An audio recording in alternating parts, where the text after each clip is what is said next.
মন্তেশ্বরে হুমায়ুন কবিরের সভাকে ঘিরে ব্যাপক উত্তেজনা, পথ অবরোধ, যানজটের সৃষ্টি। পূর্ব বর্ধমানের মন্তেশ্বর বিধানসভার কুসুম গ্রামে জনতা উন্নয়ন পার্টির প্রার্থী শামসুল হকের সমর্থনে নির্বাচনী সভা করতে আসেন জনতা উন্নয়ন পার্টির চেয়ারম্যান হুমায়ুন কবির। সভা করতে এসে দেখেন সেখানে নেই কোনো স্টেজ ও মাইকের ব্যবস্থা। তিনি জানতে পারেন গতকাল রাত থেকে মাইক ও স্টেজের দায়িত্ব যারা নিয়েছিল তাদেরকে ধমকানো চমকানো হয়েছে। হুমায়ুন কবির অভিযোগ করেন তৃণমূলের হারমাত বাহিনীরা স্টেজ ও মাইকওয়ালাকে কাজে বাধা সৃষ্টি করেছে, আর সেখান থেকে শুরু হয় তীব্র আক্রমণ তৃণমূল কংগ্রেসের প্রতি হুমায়ুন কবিরের। মঞ্চ থেকে তিনি তৃণমূল কংগ্রেসকে তীব্র ভাষায় আক্রমণ করেন। পাশাপাশি মুখ্যমন্ত্রী মমতা বন্দ্যোপাধ্যায়, তৃণমূলের সাধারণ সম্পাদক অভিষেক বন্দ্যোপাধ্যায়কেও আক্রমণ করতে ছাড়লেন না। হুমায়ুন কবির সিদ্দিকুল্লাহ চৌধুরীকে তেজপাতা ও হিজড়া বলে কটাক্ষ করেন। পুলিশ প্রশাসনকে হুমায়ুন কবির তৃণমূলের চামচা বলে উল্লেখ করেন, আর সেই পুলিশ প্রশাসনের সামনেই প্রায় 10 মিনিট মন্তেশ্বর মেমারি রোড অবরোধ করেন। সেখান থেকে তিনি ক্ষোভ প্রকাশ করেন প্রশাসনের বিরুদ্ধেও। কমল বরার রিপোর্ট, সুন্দর বাংলা নিউজ। এখানকার প্রশাসন যে নির্লজ্জের মধ্যে এখানে তৃণমূলের চালানি করেছে, তার প্রতিবাদ আমরা 10 মিনিট এই রাস্তা অবরোধ করব। 10 মিনিট অবরোধ করার পর আমরা এখানে তুলে দেবো, ঠিক 10 মিনিট। এটা আমাদের টোকেন প্রতিবাদ। এটা যদি মুর্শিদাবাদ হতো না, গোটা রাজ্য প্রশাসনকে হিলিয়ে দিতাম। 5,000 লোক নিয়ে NH-12কে অবরোধ করতাম। তখন ময়দানে যাই আমরা, কেউ যায় না। কিন্তু এই মহিলা মমতা ব্যানার্জি রেড রোডে চলে যায়। রেড রোডে মনে করে যে রেড রোডে নামাজ পড়ার ব্যবস্থাটা বোধহয় ও করেছে। তা না ভাই, সিদ্ধার্থ শঙ্কর রায় যখন মুখ্যমন্ত্রী ছিল, 1974 সালে ইন্দিরা গান্ধী যখন প্রধানমন্ত্রী ছিল, জরুরি অবস্থা হয়েছিল, তখন থেকে কলকাতার রেড রোডে ঈদের নামাজ হয়। দেখবেন তার দলের হয়ে মিটিং করতে যাচ্ছেন, তারা প্রশ্ন করবেন না 10,000 তো দূরের কথা, 1,000 মাদ্রাসা স্যাংশন করেছে না। উত্তর হবে না না না। মাত্র 235টা আর 338টা মাদ্রাসা, তাও আবার আনএডেড কথাটা লিখে রেখেছে। আন কথাটা যদি সরিয়ে দেয় তাহলে এইসব মাদ্রাসার শিক্ষকরা 12,000 করে বেতন পাবে এবং ওই মাদ্রাসার ছাত্রছাত্রীরা প্রায় 54,000 ছাত্রছাত্রীরা মিড ডে মিলটা পাবে। মমতা ব্যানার্জি এতটাই মুসলিম বিরোধী যে দেখুন গা, কত কুকুরকে মিড ডে মিল খাওয়ানোর জন্য নির্দেশ দিচ্ছেন মোদির নির্দেশে। আর মাদ্রাসার সামান্য আমি নিজে বলেছিলাম যে দিদি, অন্তত এতিম বাচ্চারা, গরিব মানুষ বাচ্চারা মাদ্রাসায় পড়াশোনা করে, কোরআন শিখে, তারা কায়দা পড়ে, সিপারা পড়ে। এই হুমায়ুন কবির, আমি আজকে মন্তেশ্বরের বুকে দাঁড়িয়ে বলে যাচ্ছি, আমি এখনই ইচ্ছা করলে এই পুলিশের বাহাদুরি এখনই ঘুচাতে পারি। এক্ষুনি নেমে এখানে রাস্তা অবরোধে বসে যাব। গোটা রাজ্য দেখবে যে কিভাবে ন্যাকেটলি তৃণমূলের দালালি করছে বর্ধমানের পুলিশ, মন্তেশ্বরের পুলিশ। তার টোকেন প্রতিবাদ করে তারপরে এখানে ছাড়বো। তারপরে দেখবেন গোটা এই সাংবাদিক বন্ধুরা ব্রেকিং নিউজ করবে যে হুমায়ুন কবির মন্তেশ্বরে দাঁড়িয়ে পুলিশের বিরুদ্ধে, পুলিশের আমাদের প্রার্থীকে ন্যূনতম সম্মান না দেওয়ার প্রতিবাদে আমি অন্তত পক্ষে 1 ঘন্টা অবরোধ করতে পারি। 1 ঘন্টা অবরোধ করতে পারি, কিন্তু তারপর 10 মিনিটের টোকেন প্রতিবাদ করে আমি মন্তেশ্বর ছাড়বো।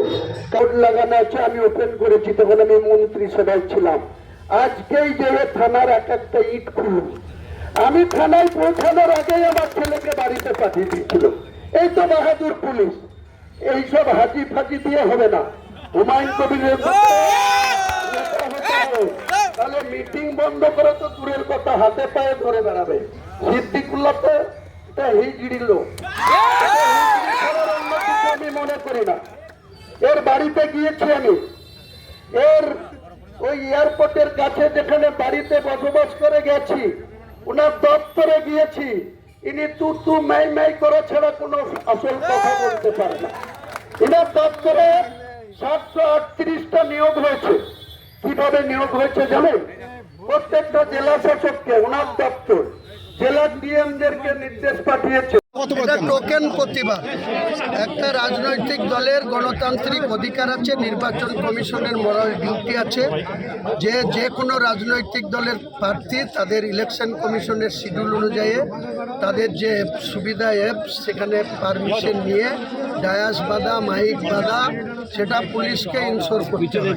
পুলিশ যখন নিজে নেকেডলি তৃণমূলের দালালি করছে রাজ্য পুলিশ, এটাকে টোকেন প্রতিবাদ করার জন্য, রাজ্যের মানুষের দৃষ্টি আকর্ষণ করার জন্য আমি 10 মিনিট অবরোধ করছি।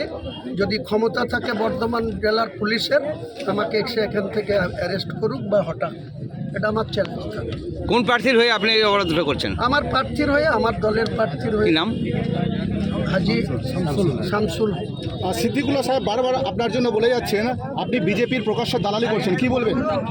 সিদ্দিকুল্লার মতো বাটপর বা মিথ্যাবাদী লোকের কথার কোনো জবাব নাই। আমি বিজেপিরও গোষ্ঠীর ষষ্ঠী পুজো করছি, নির্বাচনে দেখতে পাবেন। এবং বিজেপির সঙ্গে মমতা ব্যানার্জির কি গাঁটছাড়া আছে, যেদিন প্রার্থী পদ ডিক্লেয়ার করেছে, এই সিদ্দিকুল্লার নাম যেদিন ডিক্লেয়ার করেছে মন্তেশ্বর থেকে, সেদিন নিজেই বলেছে যে আগেকার আরএসএসের নেতারা ভালো ছিল, এখনকার আরএসএসের নেতারা আমার কথা শোনে। তাহলে এটা কি বোঝায়? যে মমতা ব্যানার্জির সঙ্গে অটল বিহারী বাজপেয়ী মমতার বাড়িতে, কালীঘাটের বাড়িতে এসে তার মাকে প্রণাম করে।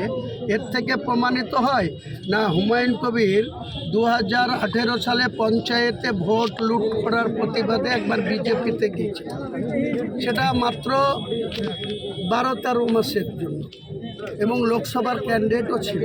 সেই সময় বাদ দিয়ে গোটা 2021 থেকে তৃণমূলের এমএলএ হওয়া 2রা মে থেকে এখন অবধি কোনো বিজেপির নেতার সঙ্গে যদি কোনো বৈঠক, কোনো আলোচনা, কোনো লেনদেন দেখাতে পারে, যেটা আমার ভিডিও এআই করে দেখিয়েছিল, সেটার জন্য আমি অনারেবল হাইকোর্টে মামলা করেছি।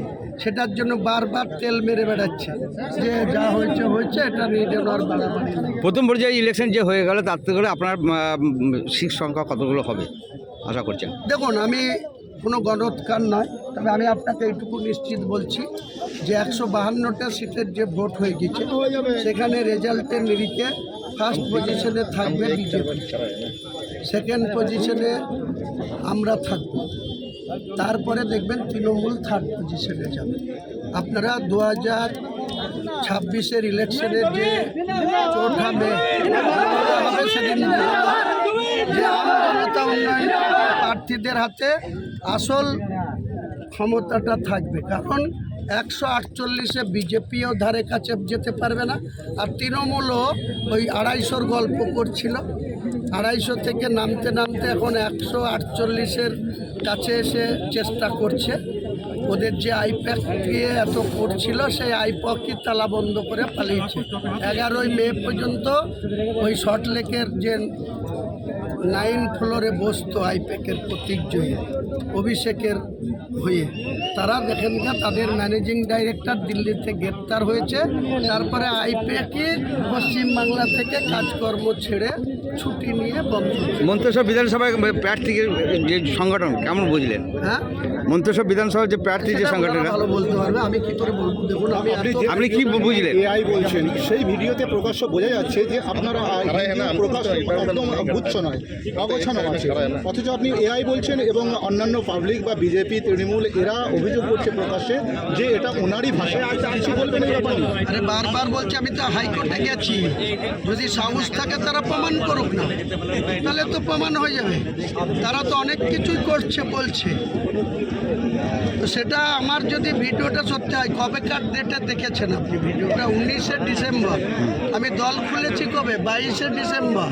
আমার দলের রেজিস্ট্রেশন কবে? 31 ডিসেম্বর 2025। আমার লোগো অ্যালার্ট হয়েছে কবে? ইলেকশন কমিশন লোগো অ্যালার্ট করেছে এই হুইসেল চিহ্ন 24 মার্চ 2026। তাহলে 9 এপ্রিল এসে এই ভিডিও প্রকাশ করতে হলো। তার আগে এসব চালাকি কোথায় ছিল? যদি আমি 19শে ডিসেম্বর কোনো ডিল করে থাকি, তখন তো পূর্ণাঙ্গ মুখ্যমন্ত্রী ছিল, চিফ সেক্রেটারি ছিল, হোম সেক্রেটারি ছিল, ডাইরেক্টর জেনারেল অফ পুলিশ ছিল। আমার বিরুদ্ধে কেন ব্যবস্থা নেয়নি? আপনি কি এখন নাটক কারণে করা অবরোধ হচ্ছে। করলেন এই মুহূর্তে, কি কারণে? ওই একটাই কারণে যে আমাদের প্রার্থীকে লিগ্যালভাবে পারমিশন নিয়েছিল, তার যে ডেকোরেটর যারা প্যান্ডেল করার কথা, ডান্স করার কথা, যাদের মাইক বাঁধার কথা, তাদেরকে পুলিশ কোনো শেল্টার দেয়নি। এখানকার তৃণমূলের গুন্ডারা গুন্ডামি করেছে। ওই প্রার্থী যে তৃণমূলের নেতা সিদ্দিকুল্লাহ চৌধুরী, তার গুন্ডারা গুন্ডাগিরি করেছে। তার প্রতিবাদে টোকেন 10 মিনিট আমি তাদের বিরুদ্ধে কোনো প্রশাসনিক হয়েছে, নির্বাক আছে। রাত্রি 10:30 এই কদিন 4 তারিখ পর্যন্ত দালালি করে নিই, তারপরে এদের পথ অবরোধ করে সাধারণ মানুষকে নাজেহাল। এটা কি কিছু নাজেহাল না, সাধারণ মানুষ এর মধ্যে কোনো অ্যাম্বুলেন্সও ফেসে থাকতে পারে? অ্যাম্বুলেন্স আসলে অ্যাম্বুলেন্সকে পাস করে দেবো। আপনার অত দালালি করার দরকার নেই। আপনি অনেক দালালি করছেন। সাহেব, অ্যাম্বুলেন্স আসলে আমি তাকে পাস করে দেবো। আমাদের মানবিকতা আছে।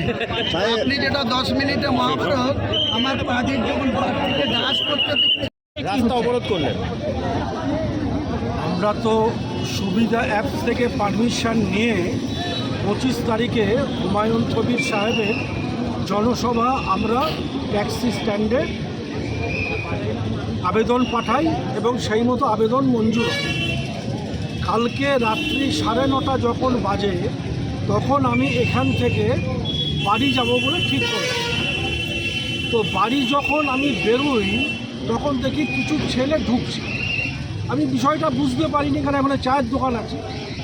তারপর দেখি, আমি যখন বাড়িতে পৌঁছেছি, তখন দেখি এখান থেকে সব ফোন করছে আমাদের লোকেরা, যে প্রায় 20-22 জন মতো লোকজন এসে আমাদের যে মাইক টাঙাচ্ছিল, সে মাইকালাকে মারধর করেছে।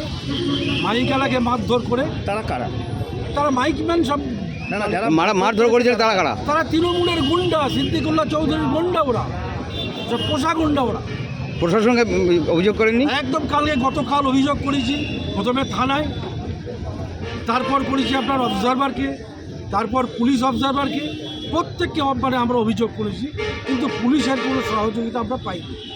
আপনার কি মনে হচ্ছে তৃণমূল ভয় খেয়েছে কোথাও?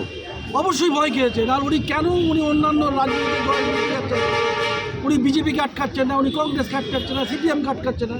সে আমার গাড়ি ভাঙা থেকে শুরু করে মানে সব সময় আমাকে আক্রমণ, সব সময় আমাকে আক্রমণ। আপনার তো সর্বোচ্চ নেতৃত্বে এসেছিলেন, কি বার্তা দিয়ে গেলেন?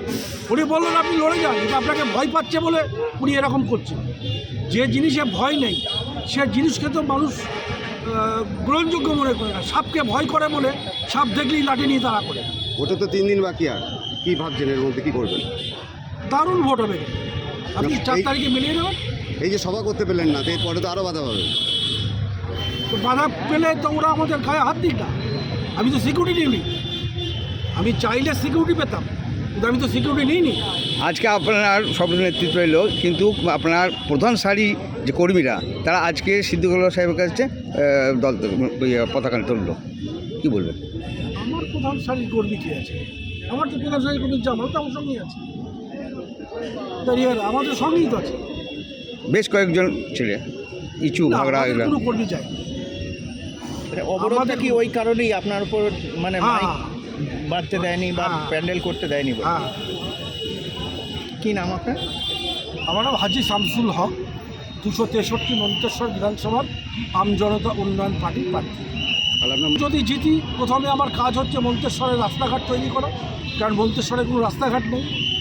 তারপর হাসপাতালের উন্নয়ন করা, তারপরে আপনার যে সমস্ত কৃষিজীবী মানুষ আছে তাদের ক্যানেল থেকে শুরু করে বিভিন্ন ইয়েতে উন্নয়ন করা।